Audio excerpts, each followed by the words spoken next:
¿Qué tal? Sean todos ustedes muy bienvenidas y bienvenidos a ¿Y ahora qué? Miradas al informe de la Comisión de Paz y Entendimiento. Estamos aquí en el estudio 2 de Biergarten Klein Temuco para dar espacio a esta conversación necesaria que tuvo incluso una cadena nacional. Y nos motiva ahora aquí a analizar, quizás este panel no es muy paritario, pero voy a hacer lo mejor posible por representarlas a todas a quienes nos están viendo. Soy Silvia Paillán Campos, periodista y comunicadora mapuche. A mi derecha está Patricio Santibáñez Carmona, soy una usuaria de los dos apellidos, presidente de la multigremial Ingeniero Forestal. ¿Cómo está, Patricio? Muy bien, muy buenas tardes. Está también acá Álvaro Morales Marileo, quien es abogado y actualmente es el director de la Corporación Nacional de Desarrollo Indígena, conocida como CONADI. ¿Cómo estás, Álvaro? Muy buen día, muy bien también. Y también acá un reconocido académico, Jorge Pinto Rodríguez, Premio Nacional de Historia el año 2012. ¿Cómo está, profesor? Muy bien, muchas gracias por la invitación. Bueno, estamos todos presentados, ahora no nos queda más que conversar y vamos a comenzar al estilo mapuche por la derecha. Dando cuenta, Patricio, ¿cuál es la mirada que hay y que tienen ustedes como gremio respecto a esta Comisión de Paz y este informe entregado? Bueno, primero nos parece que es un proceso muy valioso, muy necesario, en el sentido de que hay que buscar soluciones dialogantes, conversadas, respecto de una situación que nos complica ya por muchos años. Para todas las partes no hay conformidad con la situación actual. Hay demandas insatisfechas, ¿no es cierto? Hay efectos no deseados.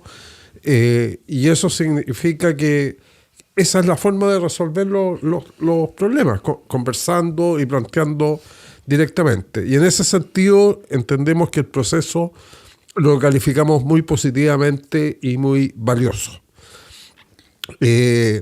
Sin embargo, el resultado de esto hay que entenderlo como una propuesta, como es lo que es.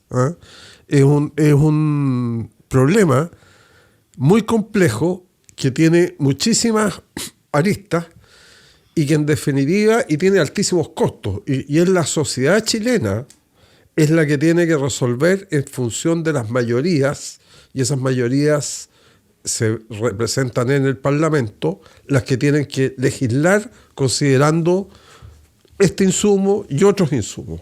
En definitiva, hay que entenderlo como una propuesta y eso es. Respecto al contenido del informe, nosotros tenemos observaciones y reparos, cosas que son perfectibles, mejorables, pero que serán parte de la discusión del Parlamento. También respecto a la conformación de la comisión, creemos que no representa necesariamente el pensamiento o las mayorías que hoy día existen en el país. Perfecto. Álvaro, en representación, en definitiva, esto no es cualquier comisión, no es una mesa de trabajo, es una comisión presidencial. Y teniendo en cuenta ese apellido a esta comisión, ¿cuál es la mirada de CONADI respecto de este avance o de este informe en definitiva? Sí, muy bien. Bueno, primero nosotros como CONADI fuimos los principales sentados al banquillo en la Comisión Presidencial para la Paz y el Entendimiento. Y fue un proceso bastante largo, tortuoso, de levantamiento de información, de, por supuesto, muchos requerimientos sucesivos, donde nosotros creo que encontramos una oportunidad para que se examinara con la profundidad que merece el actuar de las políticas públicas en estos últimos 31 años. Porque estas políticas públicas están en la mochila de CONADI, en su misión y visión, pero son políticas que se tienen que ejercer con una capacidad institucional que está bastante alejada de lo que se nos pide. Entonces, en estos 31 años, CONADI ha hecho todo lo que puede con lo que tiene, pero las críticas que se hacen a la política indígena y a CONADI muchas veces están mediadas por esta falta de capacidad y herramientas que ha entregado el Estado. Por lo tanto, yo lo primero que tengo que decir acá es que considero que esta instancia era absolutamente necesaria, después de 31 años de ejecución del Acuerdo de Nueva Imperial. Y bajo esa perspectiva, valoramos profundamente la convicción política de los diferentes implicados, de poder sentarse a dialogar desde posiciones que son dualistas muchas veces y de tratar de encontrar el ancho o más bien estrecho camino del medio que surja del diálogo y el entendimiento profundo de uno de los problemas, yo creo, más complejos que arrastra nuestra sociedad desde, yo creo, la vuelta a la democracia al menos. Profesor Pinto, desde la academia, ¿cómo se ve esto? Porque es conocida su postura, sus escritos en torno a la temática mapuche. ¿Cómo ve este nuevo escrito, valga la redundancia, pero ahora surgido desde la mirada política? Bueno, yo quisiera aclarar que no represento a la comunidad académica. Mis opiniones son absolutamente personales. Pero de alguna manera creo que responden a lo que varios de nosotros pensamos al respecto. Bueno, lo primero, yo coincido con don Patricio Santibáñez en el sentido de valorar lo que significó este esfuerzo que hace el gobierno. Absolutamente necesario, conveniente y oportuno. En segundo lugar, yo creo que fue una comisión constituida por personas que conocen el tema, por lo tanto cuentan con la legitimidad necesaria para abordar la situación que existe hoy día. Respecto de la CONADI, yo también comparto algunos de los juicios que se formularon, ¿no? En el sentido de que careció a veces de las herramientas necesarias, de los recursos necesarios para avanzar en la solución del conflicto. Este es un conflicto de larga data. La Comisión reconoce que partió en el siglo XVI, ¿no? Pero se agudizó en el siglo XIX y se agravó en los últimos años a propósito de la emergencia de los grupos radicales que respondieron con la violencia a la violencia del Estado. Lo que no significa legitimar la violencia, significa simplemente entender por qué se produce la violencia. Habiendo reconocido el valor que tiene la propuesta que hace la Comisión, yo tengo una serie de reparos y observaciones porque en realidad la Comisión no propuso soluciones, diseñó una ruta por la cual hay que transitar en los próximos años. Y el presidente Boric, en el discurso con el mensaje que emitió el día en que se entregó el informe, ¿no?, fue muy claro al decir que probablemente se pueda avanzar en lo que resta de su gobierno en 5 puntos concretos y nada más. El resto depende del futuro. Por lo tanto, las recomendaciones son solamente eso, recomendaciones. Y hay que mirarla desde el punto de vista del alcance que tienen las recomendaciones. Y más adelante yo voy a plantear los reparos que tengo respecto del contenido, porque valorando lo que significó el esfuerzo, creo que es conveniente dialogar y seguir dialogando para darle curso a las recomendaciones que planteó la Comisión.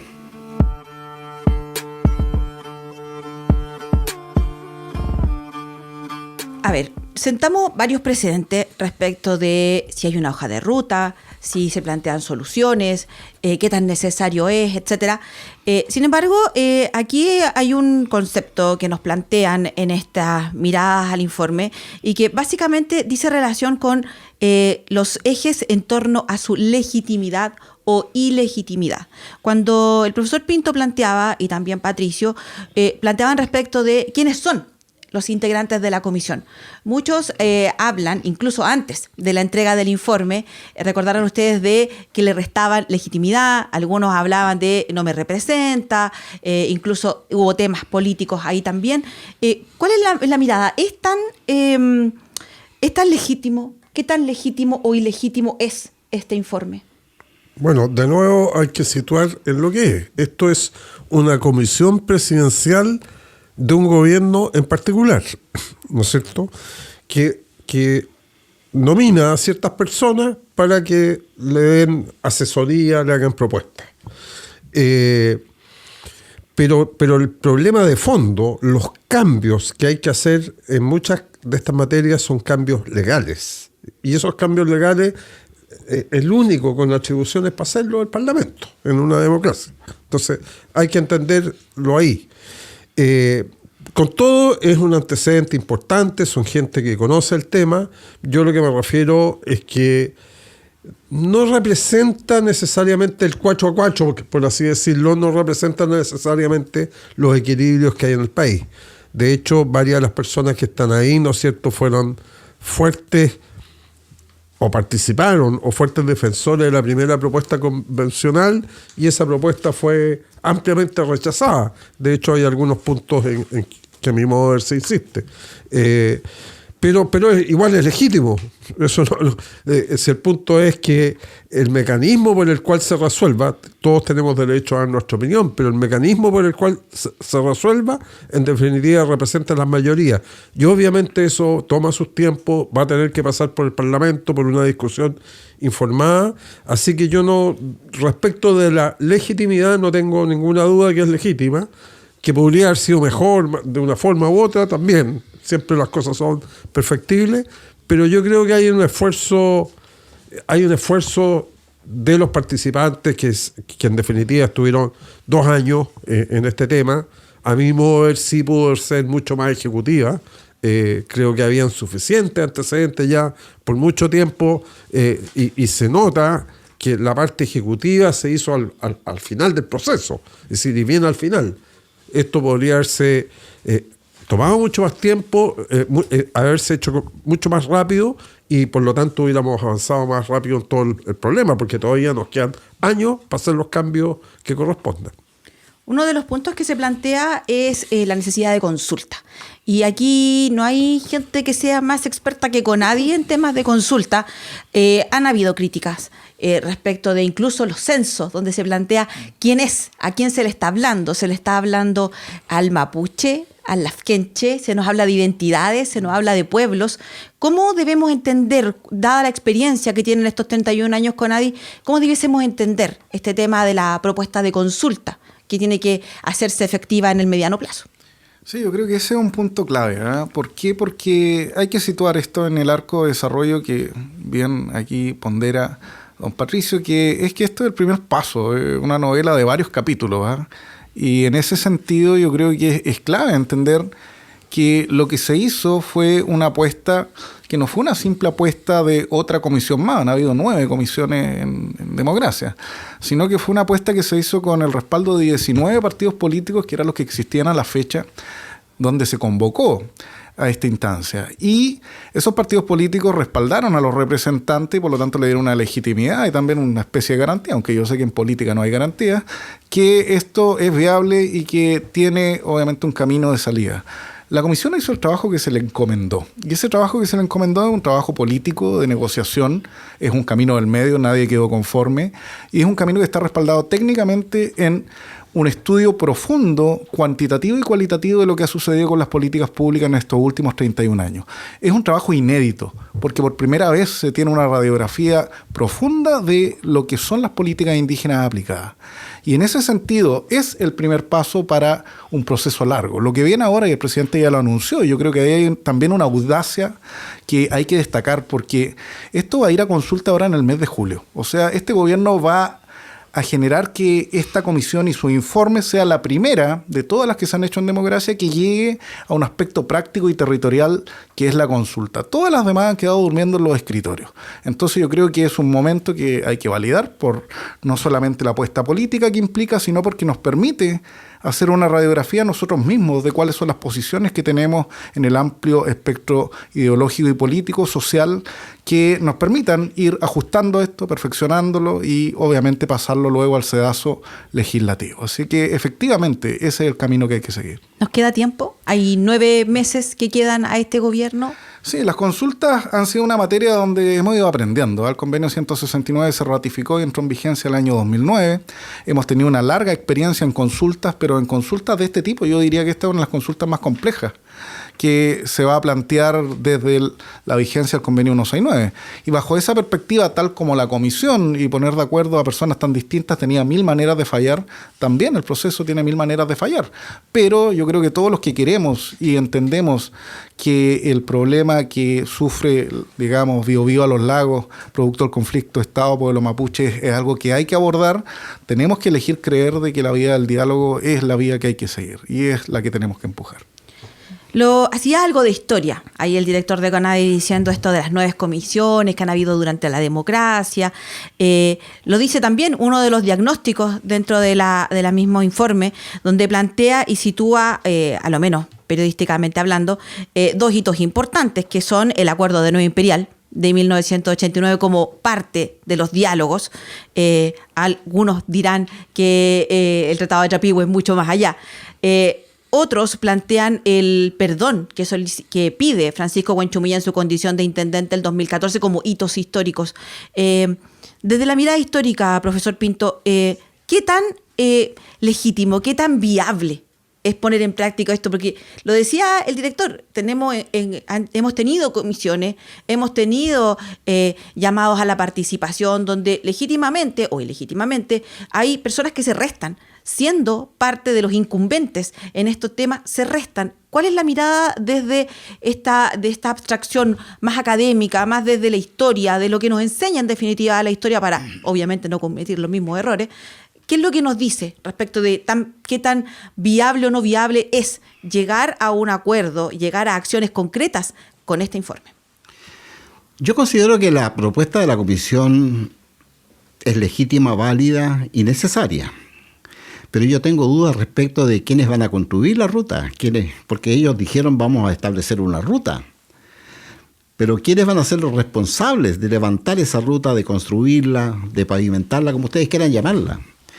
Y entonces yo tengo serias dudas, porque le traspasamos esta responsabilidad a la clase política.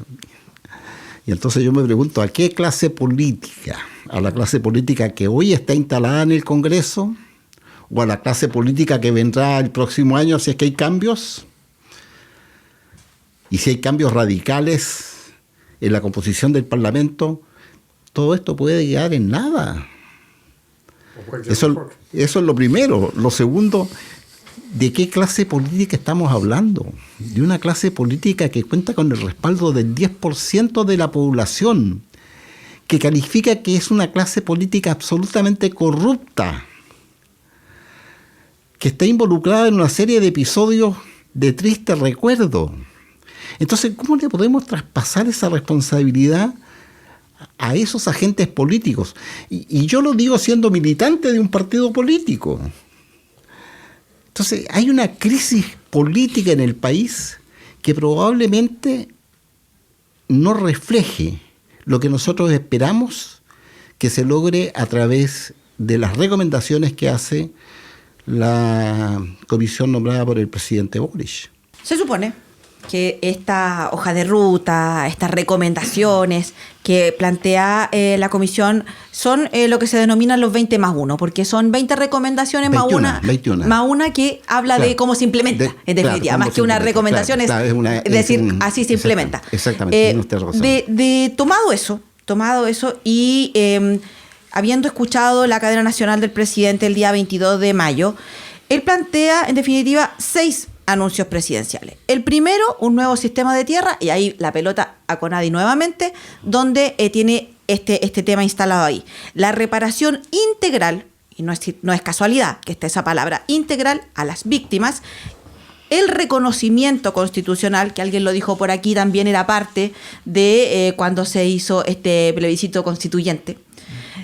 La nueva institucionalidad indígena, tendremos un nuevo ministerio de los pueblos, un consejo de pueblos, ahí queda eso ahí en la palestra. Un plan de reactivación económica, donde en definitiva se habla de eso, de descentralizar las decisiones y los recursos.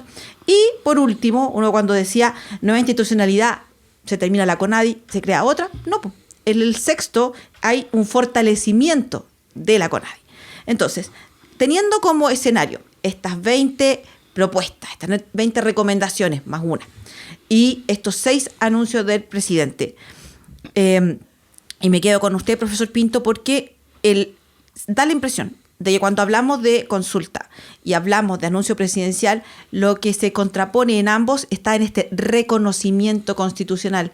¿Qué se entiende? ¿Qué debiese entender alguien que nos está viendo ahora y que dice, bueno, pero si este tema ya se vio en los constituyentes, ya lo vieron y se rechazó? ¿Por qué de nuevo aparece acá si ya está resuelto? ¿Qué se entiende por reconocimiento? ¿No somos reconocidos los mapuches entonces en la Constitución? Es un tema complejo, ¿eh? Efectivamente, como usted dice, no pasó la prueba de la blancura en las comisiones constituyentes, por lo menos en la última. Pero sigue el problema latente. El hecho de que no se haya aprobado ahí no significa que se haya resuelto el problema sigue estando allí. Ahora, ese es un tema menor, creo yo, porque el reconocimiento de los pueblos originarios como pueblos-nación, yo insisto, pueblo-nación, solo implica una reforma a la Constitución, no demanda recursos, y es simplemente el valorar la diversidad como uno de las fortalezas del Estado chileno. Un Estado que respeta la diversidad es un Estado que se fortalece, creo yo. No se pone en peligro la integridad del Estado. Simplemente reconoce la diversidad. Pero somos diversos. Eso es indudable, ¿no? El Estado nos impone una identidad nacional que anula las diversidades territoriales o las diversidades culturales o tal vez las identidades étnicas en algunos casos. De manera que el reconocimiento de los pueblos indígenas como pueblo-nación, yo creo que no es difícil lograrlo y es necesario hacerlo. Pero vamos a ver qué pasa en el nuevo Parlamento, que va a tener que discutir esto, va a tener que aprobarlo. Entonces otra vez podemos quedar en cero. Una demanda tan simple, tan sencilla. ¿Cuántos estados han reconocido la diversidad y reconocido a los pueblos indígenas y nosotros somos de los pocos países que no reconoce eso? De tal modo que esa es una materia de fácil solución. Más complejo el tema de las tierras, creo yo. Buen pase para hablar del tema de las tierras, porque eso nos permite situarnos.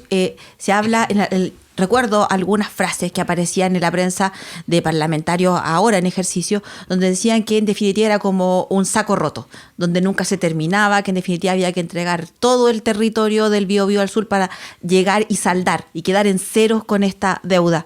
Recuerdo también una columna que en su minuto escribió Venancio Coñuepan, donde él decía que el tema de las tierras se terminaba cuando llegasen a entender que esto no era un beneficio, no era como obtener la casa propia a costo cero por el Estado, sino que en definitiva la restitución de un derecho ancestral que fue quitado. ¿Se entiende así? Desde la CONADI se entiende así como un derecho más que un beneficio de aquí tiene las llaves de su casa, las llaves de su tierra. Bueno, el Acuerdo de Nueva Imperial coloca el eje central en la restitución territorial. De hecho, es la única herramienta que le otorga a CONADI y que permite hoy día que nosotros salgamos a solucionar aquellos, comillas, problemas de tierra. Pero es un eufemismo para esconder un sistema de reparación respecto a lo que nosotros entendemos como una deuda histórica. Y eso es lo que está atrás del Acuerdo de Nueva Imperial y no se dice. Y yo creo que el informe de la Comisión lo transparenta de buena manera y lo justifica. Yo creo que basta leer la Comisión Verdad Histórica y Nuevo Trato para poder entender el diagnóstico equivalente a un informe Balich o un informe Rettig de la dictadura respecto a cuál fue la verdad oficial que barrimos bajo la alfombra durante todo el siglo XX. Y si es que nosotros tenemos el entendimiento de la historia, que por supuesto acá el profesor lo debe tener, yo creo que podemos, como él bien decía, explicar mucho mejor las circunstancias en las que nos encontramos. Y aquello creo que es el gatillante para entender este concepto de deuda histórica que la Comisión Verdad Histórica y Nuevo Trato la situó como una responsabilidad no de los ciudadanos, de las familias en particular, sino del Estado, por acción y omisión, por lo que hizo y lo que dejó de hacer y lo que dejó hacer. Y eso creo yo que es lo que fundamenta el deber de reparación. El deber de reparación es justicia. Primero, para ello hay una resignificación de la memoria que está en la Comisión Verdad Histórica y Nuevo Trato. Hay luego justicia en el sentido de responsabilidad, pero no solo de responsabilidad, sino también de reparación.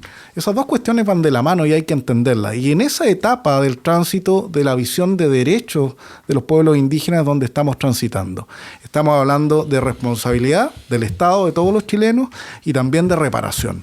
Y la reparación es lo que falla precisamente en el Acuerdo de Nueva Imperial, porque con las herramientas que existen y con la proyección que tenemos, evidentemente no podemos nosotros cumplir esa reparación de manera satisfactoria. ¿Cuál es la principal? Cuando se habla de tierra, da la impresión de que hubiesen como dos miradas distintas.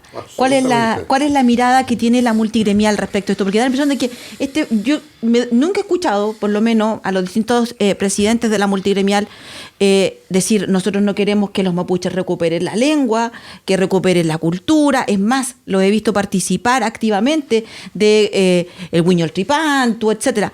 Pero cuando se habla de tierra, y si a esa tierra se le pone un valor, y ese valor, según la situación de tierra mapuche que entrega la comisión, sitúa, y aquí son cifras que la verdad cuesta un poco asumir, donde se señala que entre 1993 y 2024 la CONADI adquirió 230.563 hectáreas en las regiones del Biobío, la Araucanía, los ríos y los lagos, bajo este mecanismo del famoso 20B. ¿Cuánto alcanza? ¿Hasta cuándo? ¿Cuál es la mirada que ustedes tienen respecto del tema del derecho a la tierra? A ver, primero, yo creo que de alguna manera el director aquí confiesa que se hizo algo, en definitiva, para reparar y que nunca ha estado claro. ¿Ah? Y que alguna parte de los gobiernos lo interpretan de una forma y otros lo interpretan de otra. ¿Ah? Si uno habla con diferentes parlamentarios que hicieron la ley indígena, y esta situación se refiere a reparar situaciones específicas de títulos de merced, ¿no es cierto?, y títulos de comisario, en que hubieran problemas. Y resulta que esto terminó en un sistema de reparación general, que el que va a la lista prácticamente obtiene un beneficio no menor del orden de 100 millones de pesos por persona, por familia hoy día, creo yo. La comisión habla de 82 millones de pesos por familia del promedio de los últimos 4 años, pero que es un monto desproporcionado respecto de cualquier situación de los chilenos, ¿eh? Y del nivel de exigencia que se hace para obtener eso. Pero independiente más de allá, ¿qué quiero decir? Si nos atenemos a lo que dice la ley, que fue lo que se aprobó, que son los títulos de merced, a mi modo de ver, primero, eso nunca el Estado ha hecho el esfuerzo de determinar cuánto es, ni esta comisión lo hizo. ¿Cuánto es el efectivo desmedro respecto a los títulos de merced? Si hay un desmedro respecto a los títulos de merced, producto no de una venta legal, porque hubo periodos que hubieron ventas legales, producto de un engaño, de una estafa, de una corrida de cerco, de lo que fuera, a mi modo de ver, eso se tiene que indemnizar muy bien. Es decir, se tiene que pagar lo que hay en el desmedro. Pero lo que hoy día tenemos es un sistema mentiroso. Es un sistema que, en definitiva, cualquier persona obtiene el beneficio, haya tenido un desmedro, y no tiene relación con el desmedro. Porque se va a una lista y que es infinito. Es infinito porque vienen los hijos de los hijos, forman comunidades y van sobre el mismo desmedro. Entonces, no hay una cuantificación de cuál, respecto de la ley que hoy día tenemos, que es la ley indígena, de cuánto es el efectivo desmedro, ¿eh? Sino que se creó un sistema que va multiplicando esto. Dicho eso, del origen, esta cosa además tiene efectos prácticos. Es decir, uno puede pensar en reparaciones, pero aquí estamos hablando de miles de millones de dólares de recursos invertidos por el Estado para que los terrenos queden abandonados. Eso es demencial. No está dentro de la administración. Es decir, no puede ser que se gaste plata de gente que la necesita en listas de espera de la salud o en lo que fuera, para que los terrenos queden abandonados. Y esa es la mayoría de la situación. Entonces, con estos niveles de recursos, con esta complejidad del problema, las cosas se tienen que hacer bien para que la gente hoy, mapuche o no mapuche, en realidad tenga progreso. Pero no nos demos un gusto y en definitiva botemos la plata. Ahora, la legitimidad. Otros dicen, bueno, esto era mapuche. Bueno, ahí entramos en otra discusión. Ese es otro tema. Y eso lo podemos discutir aparte, pero dentro del marco actual que tenemos, lo que hay es una reparación respecto a los desmedros de ciertos títulos.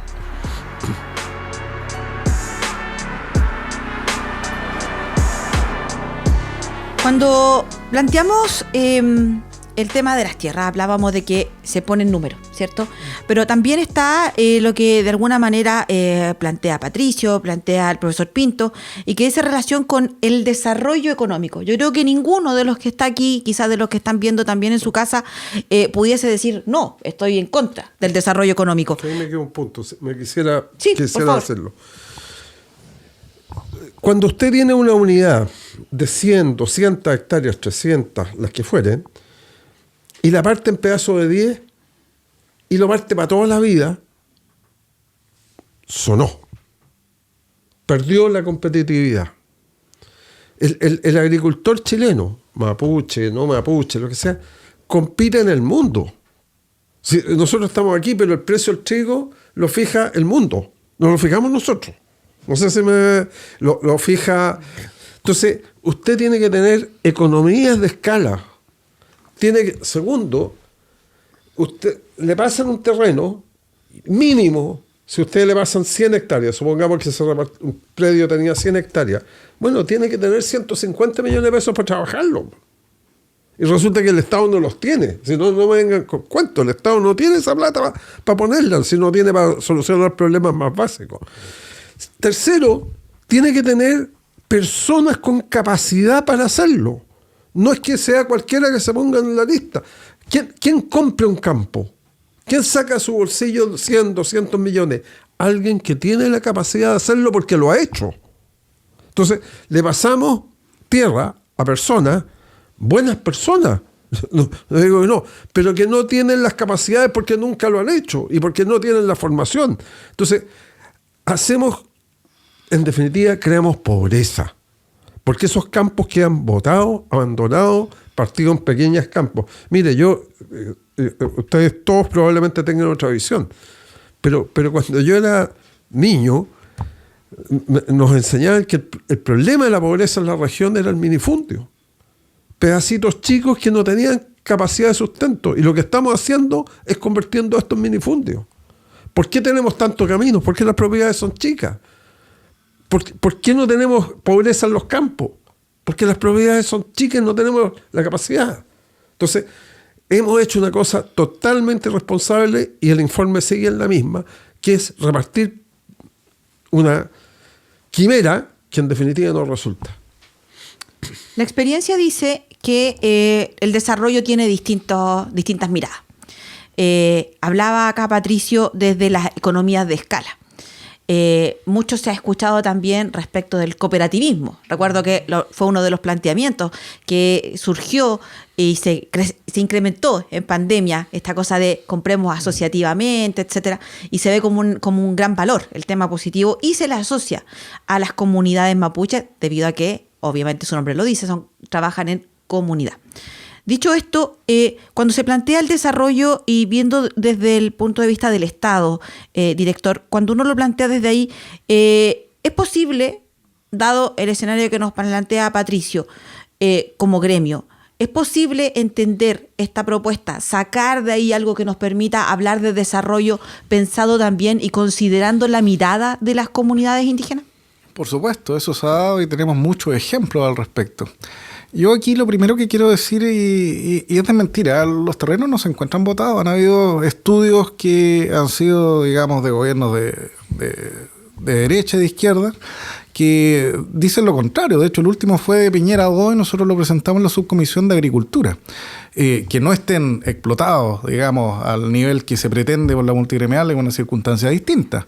Pero lo que nosotros deberíamos entender acá, y yo creo que esto es lo básico para entender de lo que estamos hablando, primero es que los terrenos no se entregan para ser explotados. Ya hay una autodeterminación de los pueblos indígenas que lo que genera es que tengan una base material para que perviva su cultura y cosmovisión. Y en ese sentido ellos son libres de hacer lo que estimen conveniente.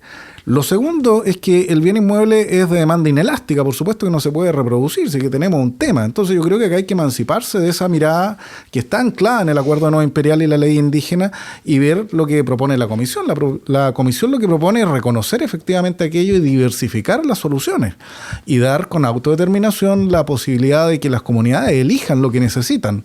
Cuando exista tierra, muy bien, se entregará tierra, están las fuentes ahí debidamente determinadas, taxativas, y cuando no exista se tiene que pasar a ver otro tipo de opciones. Y aquí yo creo que eso también se hace cargo de la diversidad de las demandas que existen hoy día y la diversidad de las formas de habitar la indigeneidad. Y por supuesto algunos van a optar por otro tipo de cosas o eventualmente van a esperar los 6 años para poder optar al dinero en efectivo. Yo creo que salir del paternalismo es clave y el informe lo permite. Coloca de nuevo la voluntad de poder decidir en las comunidades y ellos son los que tienen que tomar la opción 1 o la opción 2. El tema de la tierra todos sabemos que es inelástico. Sabemos obviamente que necesitamos tener sustentabilidad agroalimentaria y nosotros estamos totalmente de acuerdo con eso, pero lo que yo me pregunto, y eso creo que es clave, es por qué los pueblos indígenas, las comunidades indígenas no pueden también tomar la opción de explotar las tierras a un buen nivel. Nosotros tenemos tremendas opciones que podemos mostrar y tenemos ya algunos reportajes al respecto de comunidades que están produciendo hoy día a niveles muy sobre la media. Por lo tanto, lo que falta acá son oportunidades. Y ese es el tema de fondo. Con las oportunidades sobre la mesa, las capacidades están repartidas de igual manera y accediendo a ellas, moro y cristiano vamos a poder vivir en paz y con un buen desarrollo económico y con dignidad. A ver, primera cosa, qué bueno que hayan ejemplos y no hay nada más reconfortante que ver cuando las personas progresan y hacen las cosas bien. Es decir, primera cosa. Y sobre todo cuando vienen de situaciones difíciles. Aquí no hay nada, ni un asomo de decir indígenas, no indígenas, es lo que yo estoy diciendo, para que quede claro. Pero la verdad es que cualquiera que conozca la región sabe que los terrenos mayormente están abandonados y que tienen escasa producción. Y eso es un hecho. Es decir, los números totales dicen que van bajando. Lamentablemente, el Estado, tal como ha gastado miles o $1.000 millones, que es muchísima plata, podría haber gastado menos de un 1%, un 0,01 en evaluar cómo está la producción de esos campos. Yo creo que es legítimo que las personas dispongan de lo que quieran. Tienen todo, pero no con plata del Estado. O sea, si yo obtuve recursos porque me esforcé y quiero decir que esto se dedique a tal cosa y lo compré, perfecto. Pero masivamente uno no puede hacer de una región completa porque tiene efectos para todos. Si fuera un caso, no me importa. Pero aquí estamos hablando para tener orden de magnitud. Todo lo que produce la Araucanía, todas las tierras que cultiva son del orden de 200.000 hectáreas. Trigos, papas y todo. Y solamente por lo menos van 150.000 hectáreas entregadas por CONADI. Entonces eso tiene efectos. No es de que yo tengo un derecho, tiene efectos sobre el total. Entonces aquí, y son platas públicas, no son platas de unos pocos, tiene efectos cuando un campo deja de producir, ¿no es cierto? Dejó de comprar insumos, dejó de prestar servicios a un tercero, y toda esa cadena enriquece la economía regional. Y usted no puede hacer una política que empobrezca la economía regional, porque en definitiva le va quedando oportunidades a todos. Entonces, yo creo que no podemos vivir, es decir, es básico que aquí se haga una buena evaluación de qué es lo que se ha hecho. Porque la percepción general no es que esto es mejor. Yo sé que hay casos que sí, y los felicito y ojalá sean más. No es un tema de cuál es la raza del propietario. Aquí lo que importa es que el propietario efectivamente haga buen uso de esa tierra y genere el bien social, que es tener una producción y que generar trabajo y generar un ambiente económico que corresponda. Y no podemos destruir las capacidades productivas, y eso es lo que hemos hecho. Destruir las capacidades, hacer las cosas bien. Y hablábamos de reconocimiento también. Nos plantea también un desafío la comisión, y que lo decían, ahí agarraba el guante CONADI diciendo, están pidiendo nuevas instituciones. ¿Queremos más Estado para esto? No. ¿Queremos más Estado? Sí, no se sabe. Van a haber cambios en la CONADI. ¿Va a ser la CONADI la que proponga y decir cómo se amplía o cómo se adecúa esta cancha? ¿Cómo se ve la CONADI siendo parte de la solución y del problema? Sí, es una muy buena pregunta. Yo quisiera solamente tomar el último punto acá sí, y decir que no solamente la mirada económica es algo que nos debe decir hacia dónde vamos, ¿eh? Yo creo que tanta riqueza económica se olvida muchas veces de la riqueza de la diversidad sociocultural. Y eso es lo que está en juego acá en este tema. Son otras clases de visiones que también hay que colegir, porque tenemos mirada hegemónica, no cabe ninguna duda, y el poder económico y el desarrollo económico son importantes. Pero también tenemos un Chile diverso, profundamente rico en cuanto a su patrimonio cultural, que tenemos que defender y evitar que desaparezca. Esa es la visión que tiene el derecho indígena en el ámbito internacional. Bases materiales para que florezca la cultura y la cosmovisión. Y eso es algo que en la Araucanía se ha perdido. En las 4 regiones se ha ido perdiendo progresivamente. Entonces yo creo que hay que tener también ese elemento sobre la mesa. Y respecto, bueno, a la CONADI como institución, sí, efectivamente la CONADI partió en el banquillo y, como bien se lee en el informe, tiene una recomendación de fortalecimiento. Y yo creo que eso es un vía crucis que vivimos dentro de la comisión para poder llegar a explicar con fundamentos, con números, cómo es aplicar las políticas indígenas que ha establecido el Estado. Nosotros no elegimos las políticas indígenas, nosotros las aplicamos. Tenemos un mandato legal. Alguna vez alguien me dijo, dejen de sacar aplicabilidades. Si yo dejo de hacer lo que estoy mandatado, el día siguiente estoy fuera con nadie. Tenemos un mandato que surgió democráticamente. Y eso nosotros lo vamos a defender y lo vamos a llevar adelante. Si hay cambios democráticos nuevamente al sistema, evidentemente los tenemos que respetar, y aquí hay una posibilidad de cambio. Pero ¿hacia dónde va esa posibilidad de cambio? A entender que hay que fortalecer el músculo y el aparataje del Estado para poder acompañar precisamente los procesos que demandan las políticas públicas indígenas. Y en ese sentido, la política pública indígena es la que gana en el informe de la comisión.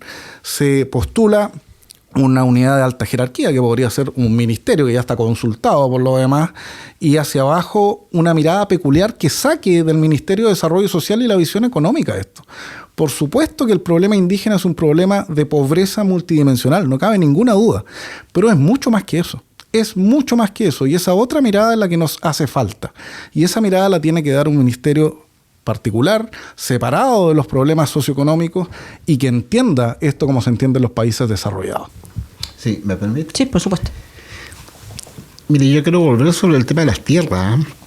Es un tema bastante complejo, pero yo quisiera recordar algo. En primer lugar, el propósito del Estado cuando llegó a la Araucanía era instalar pequeñas propiedades al estilo de la experiencia norteamericana, porque las grandes propiedades utilizan extensivamente el territorio. En cambio, la pequeña propiedad puede hacer un uso intensivo del territorio, por cierto, elevar los niveles de productividad. Pero toda esa política de tierras debe ir acompañado de un apoyo, ya sea del Estado o ya sea de algunas instituciones que contribuyen a lo que yo voy. La innovación tecnológica, la modernización de la economía. Entonces, nosotros todavía estamos produciendo como se producía hace 50 años atrás.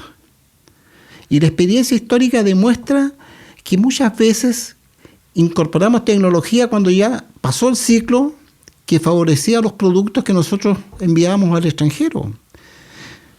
Vivimos a expensas de los mercados internacionales, cuyos precios se fijan afuera, como decía Patricio, ¿no?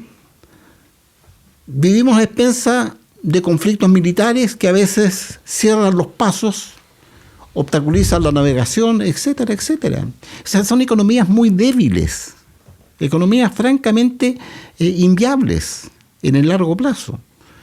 Entonces el tema de la tierra es bastante más complejo, y particularmente el caso de los campesinos. Porque si Patricio dice que aquí hay pobreza, esa pobreza se observa en todos los países, pero también se observan experiencias exitosas.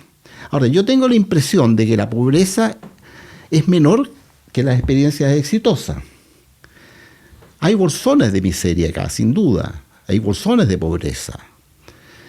Pero esos bolsones de pobreza son en parte, yo creo que por el abandono que han tenido las comunidades. No se les ha prestado el apoyo necesario.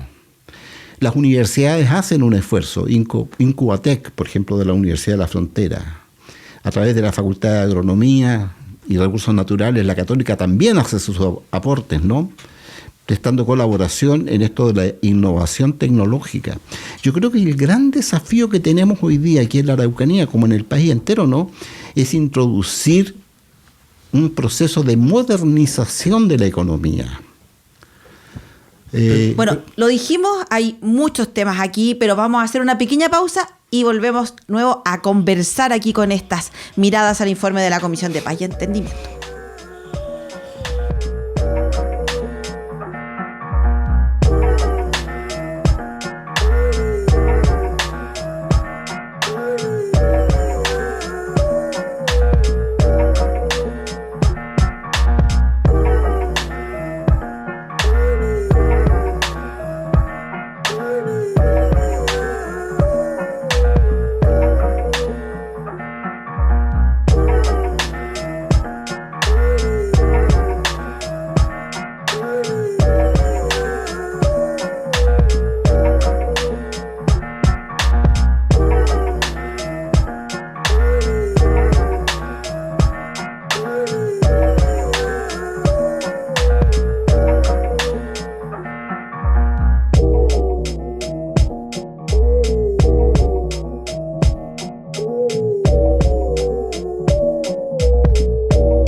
Estamos de vuelta en este espacio de ¿y ahora qué? ¿Y en qué estamos nosotros? Bueno, estamos hablando del informe que entregó la Comisión de la Paz y Entendimiento. Fueron cerca de 2 años de trabajo y que se traducen básicamente en 20 propuestas, más una donde se indica esta hoja de ruta que nos ha planteado el profesor Pinto, pero había una palabra pendiente. Patricio.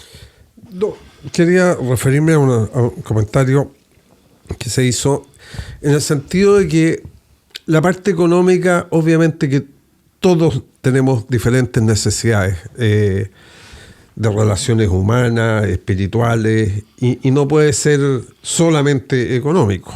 Eso es consustancial a las personas, digamos. No exclusivamente a los mapuches. Todos tienen creencias de un tipo o de otro. Y en definitiva, todo desarrollo idealmente debe ir equilibrada la parte económica con la parte social, con la parte ambiental y en definitiva ¿qué es lo que es el desarrollo? El desarrollo de cierto punto de vista es que las personas progresan, y eso es lo que buscamos, pero la parte económica es fundamental. Es decir, cuando hay pobreza, en realidad todo el resto se le relega, y todos estamos de acuerdo en que hay que hacer la forma de equilibrada y para poder progresar, sobre todo cuando hay pobreza, es absolutamente necesaria que la parte económica se lleve bien. Y en esos términos, como región. Respecto de la propuesta, hay un par de cosas que a mí creo que quiero hacer una observación. Creo que las opciones distintas, se dice muchas veces en el informe preferentemente tierra, ¿ya? Y las otras opciones como que están un poquito postergadas. ¿Por qué no derechamente? Elija entre esta opción o la otra. ¿Por qué tiene que esperar 6 años para la opción, para esta opción? Yo me pongo en el caso de una persona mayor. Por ejemplo, hay muchísimas personas en los campos que son personas mayores, que no están en condiciones de emprender, ¿no es cierto? No están en condiciones de iniciar una... Y a lo mejor no tiene o puede ser una persona no tan mayor y no tiene las capacidades. ¿Por qué esa persona no puede optar a una renta vitalicia, por ejemplo, hoy, y no hacerla esperar 6 años? yo creo que primero es eso, ¿eh? Aquí hay una cosa preferentemente con la tierra. Y yo creo que por 30 años hemos estado en el tema de la tierra. Y objetivamente no ha funcionado. ¿No funcionó?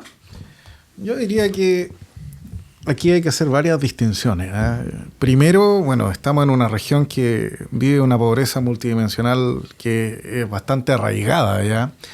Y en ese sentido hemos avanzado bastante. Entonces yo no diría que no ha funcionado. De hecho, los más relegados en materia socioeconómica en nuestra región fueron por mucho tiempo los pueblos indígenas.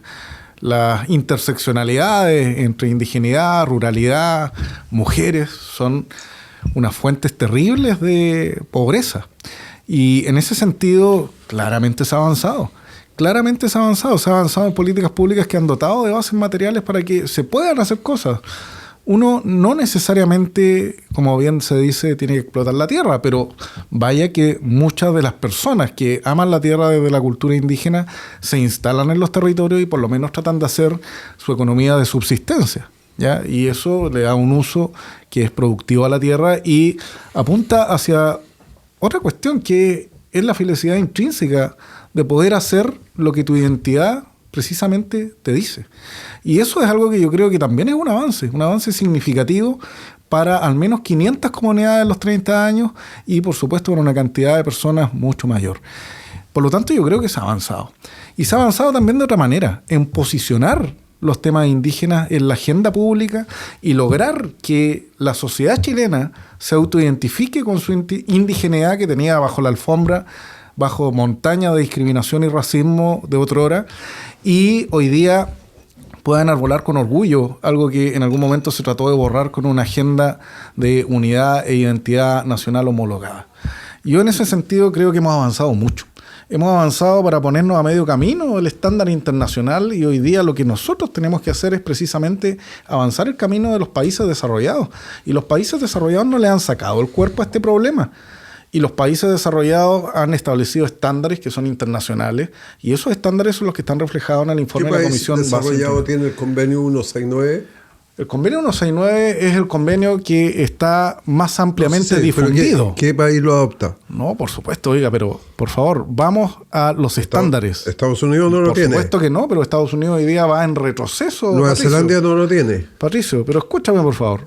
Va en absoluto retroceso. Lo que nosotros estamos mirando son las experiencias comparadas donde esto ha resultado. Y ha resultado no solamente con el convenio 169, sino también con la Declaración de los Pueblos Indígenas de las Naciones Unidas, que tiene un estándar superior.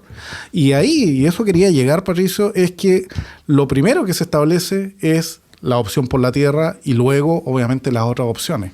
Aquí nosotros nos enfocamos en un aspecto que en el derecho internacional y en la experiencia comparada está superado hace bastante tiempo. Y es parte de los rezagos que nosotros tenemos como mirada sociocultural respecto a la temática indígena.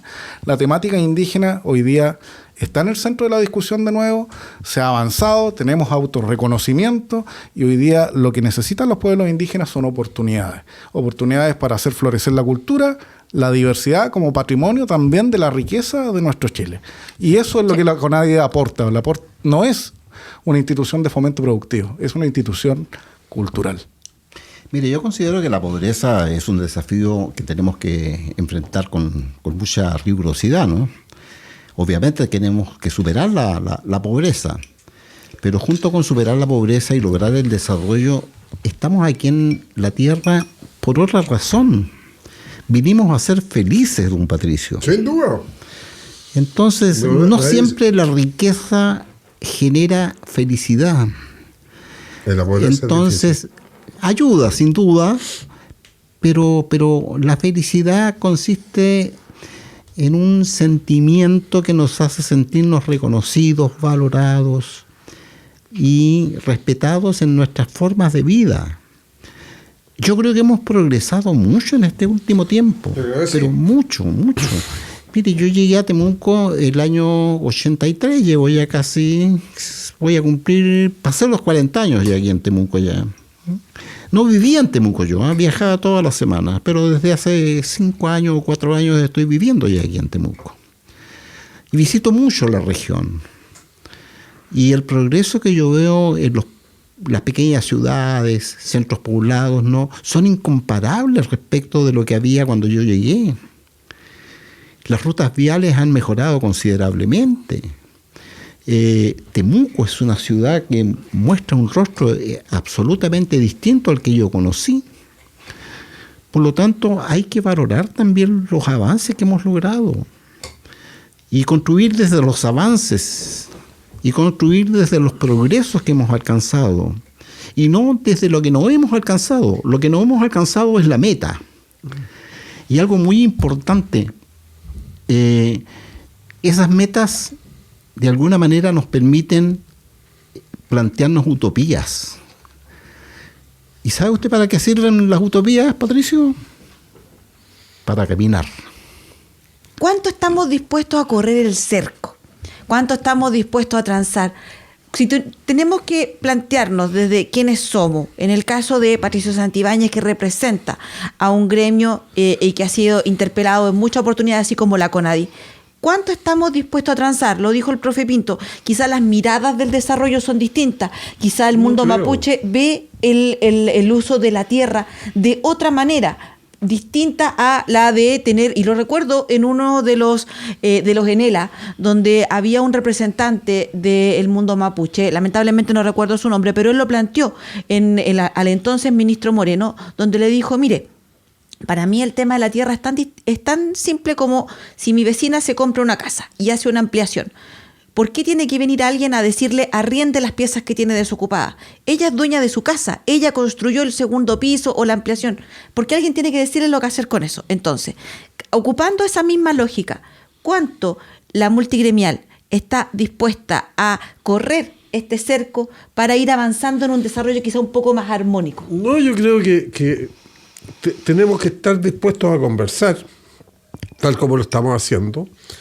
Y respecto al ejemplo que das, yo creo que todos tenemos debemos avanzar hacia tener los mismos derechos y las mismas responsabilidades, el mismo trato. Yo creo que al revés de lo que dice, de lo que se dice aquí, que hay un avance. Primero, creo que hay un avance. Hay un avance de la pobreza que se vivía en los 60 a la situación actual, que es innegable. El país cambió. Pero ese avance, a mi modo de ver, es producto de un desarrollo económico y de un enriquecimiento que tuvimos fuerte en algún periodo y que privilegió a mucha gente pobre en este país, mapuche y no mapuche. Y uno, es decir, yo recuerdo de niño salir de Temuco, ¿no es cierto? Y en invierno las carretas y el barro y el alcoholismo y todo lo que se vivía en esa época. Y hoy día voy a los mismos lugares y todas las casas hay auto casi. No sé si Entonces, obviamente que hay un cambio. Pero ese cambio no lo veo asociado a las políticas de CONADI, lo veo como un cambio que es producto del avance de la sociedad, de un crecimiento que tuvo este país. Pero volviendo atrás, yo creo que objetivamente, y aquí me voy a diferenciar harto de lo que ustedes están diciendo, lo que está demandando la gente en Chile es que todos tengamos los mismos derechos y las mismas responsabilidades y no hayan privilegiados. Y que los beneficios se entreguen de formas claras y precisas. Que no hayan ladrones, gente que se salte la cola. Eso es lo que está demandando. Y yo creo que con eso se va a pillar también la cosa indígena. Es decir, ¿qué quiero decir? Me encantó, y probablemente ustedes también, pero el tratamiento que tuvieron los chilenos en la pandemia. Primero, el Estado los atendió, porque los atendió como debía, a estándares internacionales. No sé. Segundo, el criterio. Usted estaba informado por qué tenía que cuándo podía vacunarse, por qué no, y cuál era el criterio. No era un criterio oculto. No sé si era un criterio claro, informado. No era por raza ni por nada. Era por una condición objetiva respecto del problema. Así yo espero que sea el Estado. Así yo espero que sea el Estado y que atienda a las personas. No sé si Pero hoy día tenemos un Estado lleno de robos, de cosas ocultas. Entonces, lo mismo. Entonces, yo creo que hay una demanda, y aquí me voy al reconocimiento constitucional, estoy yendo para allá. Entonces, hay una demanda de decir, ¿sabe qué? La relación de los chilenos con el Estado debe ser para todos igual. Para todos igual, con criterios claros, objetivos, lo que tal. Si usted tiene afinidad, porque es un grupo perfecto, si usted tiene libertad, el derecho para agruparse, para hacer lo que quiera. Y estar en torno a una causa, estar en torno a una colonia, si es palestino, o si es alemán, o a cierta afición. Pero cuando usted se relaciona con el Estado, usted es igual que todos. ¿Somos iguales? Me encantaría que fuéramos iguales, ya, pero desgraciadamente no es así. La historia de Chile, y aquí el profesor lo debe saber muy bien, nos habla de grandes diferencias a nivel socioeconómico, diferencias en cuanto a la discriminación por raza, sexo, condición.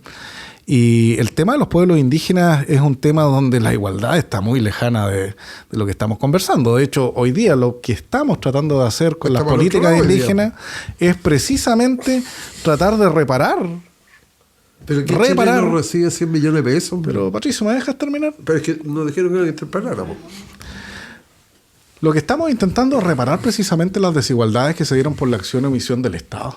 ¿Ya? Y eso es lo que nos tiene en la situación hoy día. O sea, no por casualidad, gran parte del pueblo mapuche es pobre multidimensionalmente y ha tenido que emigrar a las ciudades a buscar oportunidades, y ha tenido que ser la nana de, o el panadero de, etc. ¿Por qué crees tú que es? Por supuesto, lo puedo explicar perfectamente. Pacificación de la Araucanía, cuestión social de 1900 a 1925, migración campo-ciudad, los guetos, las ciudades, la cuestión social. ¿Cuál era el analfabetismo? Patricio, ¿pero me dejas terminar? Pero si los dijeron que no Pero yo no te interrumpí durante toda la exposición y yo te pediría también respetar mi tiempo, y si quieres interpelarme lo podemos obviamente hacer después. Entonces, ¿qué es lo que quiero decir? Efectivamente, el tema indígena es un tema de discriminación y racismo que ha ido, por suerte, y aquí ojo con esto, disminuyendo los últimos años, y ahí hay un cambio gigantesco respecto a lo que hoy día, Patricio, acá no valora en absoluto, las políticas indígenas. Las políticas indígenas son las que han permitido que se hable la lengua, sin que nos agarren a varillazos en el colegio. Las políticas indígenas son precisamente las que han permitido que se pueda celebrar el huechipanto en los colegios y que los niños que van también tengan acceso a eso y no solo a bailar cueca y comer empanada y tomar chicha. Yo creo que lo que tenemos que reconocer acá, más que lo económico, que por supuesto es importante, si hay que buscar un equilibrio, es los avances en materia de lo que le compete a CONADI, que es la cultura, la diversidad, la lengua, la cosmovisión. Y en eso hemos avanzado mucho. Yo le quiero decir a don Patricio que entre el 2002 y el 2017, los dos censos, en Chile, la población indígena se triplicó. Y no es porque nos estemos reproduciendo más rápido, es porque ha cambiado algo en la psiquis de la sociedad chilena que nos ha llevado a entendernos mejor desde dónde venimos.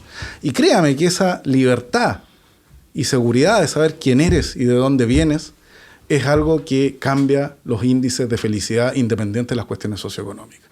Y yo quiero relevar aquello. Yo quiero afirmar un poquito lo que está diciendo. El tema de fondo es acá entender que la base material es el medio para que se desarrolle una cultura que debemos valorar como patrimonio de Chile. Cuando se muere una especie biológica en el extranjero, todos rajan vestiduras, y acá hemos pasado por encima de las culturas y las hemos exterminado. ¿Con qué objeto? Con el objeto de implantar una visión unívoca. La diversidad del patrimonio, y en materia cultural y social yo creo que es algo que hay que relevar, y las políticas indígenas siguen esa vía. Y eso es un gran avance. A ver, pero aquí hay un punto importante. Aquí todos tocan un punto súper importante, pero también es importante, lo decía Patricio, respecto de esto de avanzar en el desarrollo, por entender, etcétera. Sí. Pero la CONADI asume también un poco quizá esa cuota de decir, donde todo se centra en un reconocimiento de las tierras, centrar toda la cuestión mapuche en el tema de tierra y quizá no amplificar y no entregar una variedad, no ir avanzando en estos 30 años con estos mapuches que fueron envejeciendo 30 años, pero estos mapuches que nacieron en estos 30 años y que hoy tienen 30 años, ¿está también un poco esa mirada? Yo vuelvo a insistir acá, se confunde la CONADI con las políticas indígenas. Las políticas indígenas CONADI las ejecuta, no las diseña. Lo que tenemos es el Acuerdo de Nueva Imperial. Nosotros lo hemos ejecutado al pie de la letra, hemos tenido grandes críticas y por supuesto errores, como toda institución. Pero lo que estamos haciendo hoy día y cooperamos en este informe es precisamente abrir la cancha y actualizar el pacto, proponer una nueva forma de entender. Y acá no solo tenemos tierra, tenemos reconocimiento. La identidad es especular, es como te ve la sociedad. Y eso, el reconocimiento es clave. Y los instrumentos jurídicos son un gatillante de los procesos sociales muchas veces. Y creo que en materia indígena eso hay que entenderlo muy bien. En segundo lugar, tenemos desarrollo económico y productivo. Tenemos reparación a las víctimas. Tenemos, por supuesto, el tema de las tierras y tenemos lengua y cultura. Eso es lo que queremos, una ley indígena moderna, que vea desde las diferentes perspectivas la profundidad del problema indígena, con toda su arista y las pueda abordar de manera multifactorial. Sí, me permite. Sí. Yo quisiera también recordar que el Estado tiene una alta cuota de responsabilidad, o tuvo una alta cuota de responsabilidad en la pobreza del pueblo mapuche. Cuando uno lee Los viajeros de mediados del siglo XIX, se da cuenta que esta era una región dotada de una riqueza notable. Domeico, que vino aquí a la zona, ¿no?, quedó admirado de los progresos que había logrado el pueblo mapuche y de los aportes que hacía el pueblo mapuche. Y el Estado, en la segunda mitad del siglo XIX, tiene una alta responsabilidad en la pobreza que se generó en el pueblo mapuche, en las comunidades mapuche, a través de las expropiaciones de tierra, a través de las compras fraudulentas. Alcoholizó al pueblo mapuche. En el Parlamento, más bien en el Tribún de Coscoce, esto fue denunciado. La intelectualidad de los años 20 también lo denunció. Más adelante intentaron de alguna manera no someterse, sino que aliarse a los partidos políticos, no, y buscar una salida política, pero fracasaron.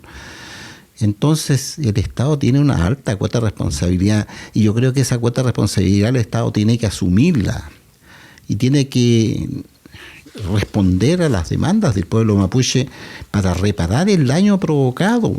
Si el Estado provocó mucho daño aquí en la zona, pero ese daño lo provocó el Estado a la región y nos está dañando a todos, mapuches y no mapuches. Entonces, ¿cómo no podemos avanzar hacia una solución reparando los daños, reconociendo la cultura propia del pueblo mapuche, sus prácticas, sus cosmovisiones, su lengua? Eso yo creo que lo estamos perdiendo, y esa es una riqueza invaluable. Entonces debemos hacer un esfuerzo. Yo creo que el principal error del Estado, entre tantos que cometió, ¿no?, está en no haber hecho compatible la identidad del pueblo mapuche con la identidad nacional. ¿Qué es lo que pasa en el norte? ¿Por qué en el norte el proceso fue exitoso y aquí no? ¿Por qué en Iquique convive la identidad pampina con la identidad chilena? Y sin conflicto.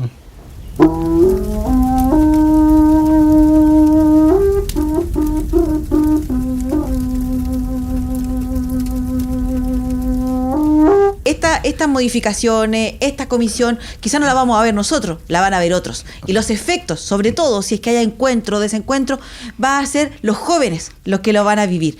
Y dado eso, y para cerrar esta interesante conversación, que sin duda siempre los temas vinculados a esto van a ser muy, muy largos, vamos a hacer esta ronda de cierre, donde vamos a partir al revés. Ahora va a ser el profesor Pinto quien va a comenzar haciendo esta ronda de cierre, donde ¿con qué nos quedamos? El que ve ahora, y como suele ocurrir en las redes sociales donde va a ser expuesto este programa, se quedan con un trocito, esos 15 segundos, el short de 30 segundos que sale en YouTube. ¿Cuál es su mensaje? Y ahí directo a su cámara. ¿Cuál es su mensaje? ¿Con qué nos quedamos para esta comisión? Es la confianza que yo tengo en la juventud. Yo creo que los jóvenes son los que van a construir el futuro del país y van a construir un futuro para ellos. Así como nosotros cuando fuimos jóvenes intentamos construir un futuro para nosotros. Hay señales muy positivas. Yo me he reunido con estudiantes de distintas universidades que muestran un interés que yo no había observado años antes. Me quedo con los jóvenes. me quedo con el ímpetu de los jóvenes, con la rebeldía de los jóvenes, con el deseo de los jóvenes de construir un país mejor, que les vaya muy bien a los jóvenes, que tengan mucho éxito. Álvaro, tu mirada desde la institución, tómate estos segundos para, en definitiva, dar este resumen. Tu mirada respecto de este informe. Sí, yo quiero decir que este es uno de los temas más complejos que arrastra Chile. Es algo que se repite en la realidad comparada. Se llama un wicked problem, un problema que llega a ser diabólico, ¿ya? Por todos los abordajes que tiene y las complejidades. Yo invito a nuestros oyentes y a quienes nos ven a que se informen, que lean el informe de la comisión y que no se lo cuenten de oídas. Aquí hay que ser protagonista y no testigo de estos procesos. Vienen procesos territoriales donde van a tener voz y es por supuesto allí donde se deben plasmar la diversidad de todas las posiciones que hay en estas materias que son, como digo, bastante profundas y complejas. Y en ese sentido lo que yo quisiera es apostar por un mañana, podríamos decir, donde el diálogo prime. Ya, el diálogo creo que es esencial. Y la lección que nos han dado acá los comisionados, yo participé de la comisión como soporte técnico, es algo que yo vi cómo se transformó desde el día 1 hasta el último día, desde una mirada dualista, cerrada sobre sí mismo, de los prejuicios, a irse abriendo a la otredad, a las otras visiones y a caminar poco a poco hacia caminos que sean de consenso. Yo creo que hay una lección ahí ética de estas personas muy distintas que se reunieron, que nos dicen si nos podemos entender es sobre bases firmes de conocimientos y datos y por supuesto la voluntad de acuerdo y diálogo. Eso es lo que le falta a la sociedad chilena hoy día. Patricio. Absolutamente de acuerdo que el camino es por el diálogo, los acuerdos y fundamentalmente por las mayorías de lo que piensan las personas. Yo creo que la mayoría hoy día está demandando que el Estado sea eficiente, que no despilfarre las platas, que el trato a sus ciudadanos sea diferente, rápido, justo. Y en ese sentido creo que el Estado tiene mucho que mejorar y tratar a los chilenos de igual manera. No pueden haber grupos privilegiados y en eso se debe avanzar. Y dentro de eso, la política que se haga, no podemos repetir lo de años anteriores. Se han cometido errores, se han despilfarrado recursos y el Estado debe ser mucho más cuidadoso de que los recursos escasos que se tienen que apuntar al progreso de todos. No podemos seguir despilfarrando lo que hemos hecho, tener parte de nuestra riqueza abandonada, perdiendo capacidades productivas, porque si se pierden capacidades productivas, se pierden oportunidades de desarrollo de las personas.